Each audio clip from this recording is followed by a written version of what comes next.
रूस यूक्रेन युद्ध को लेकर हाल ही में एक महत्वपूर्ण बैठक हुई, जिसमें रूस के विदेश मंत्री सर्गेई लैवरोव और अमेरिका के विदेश मंत्री मार्को रूबियो ने सऊदी अरब की राजधानी रियाद में मुलाकात की। इस बैठक का मकसद युद्ध को समाप्त करने की दिशा में बातचीत शुरू करना है। इस बैठक में न तो यूक्रेन के लिए कोई जगह थी, न ही यूरोप के किसी कंट्री के लिए। ये बातचीत अब शुरू हो गई है और इसके आने वाले समय में युद्ध समाप्त हो सकता है, लेकिन इसके लिए यूक्रेन को अपनी कुछ जमीनें छोड़नी पड़ सकती हैं और रूस पर लगे प्रतिबंध भी हट सकते हैं।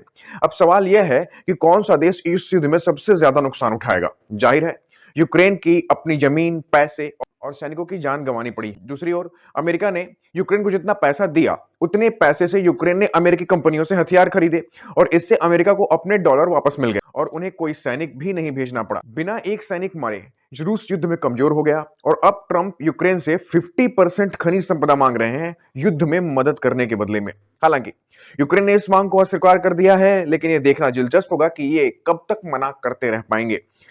अब महत्वपूर्ण बात यह है कि अगर किसी देश का नेतृत्व मजबूत नहीं है और दूरदर्शी नहीं है, तो उस देश का हाल यूक्रेन जैसा हो जाता है। इसलिए ये बिल्कुल जरूरी है कि आप अपनी लीडरशिप को चुनने में थोड़ा दिमाग लगाएं कि आपकी लीडरशिप आपके देश को कहीं से कहीं ले जा सकती है। यूक्रेनियंस के लिए यह सुनकर बहुत बुरा लग रहा है, बट आने वाले समय में विश्व में शांति हो सकती है। जो महंगाई चल रही है तेल और दामों में, वो कम हो सकती है। जय हिंद।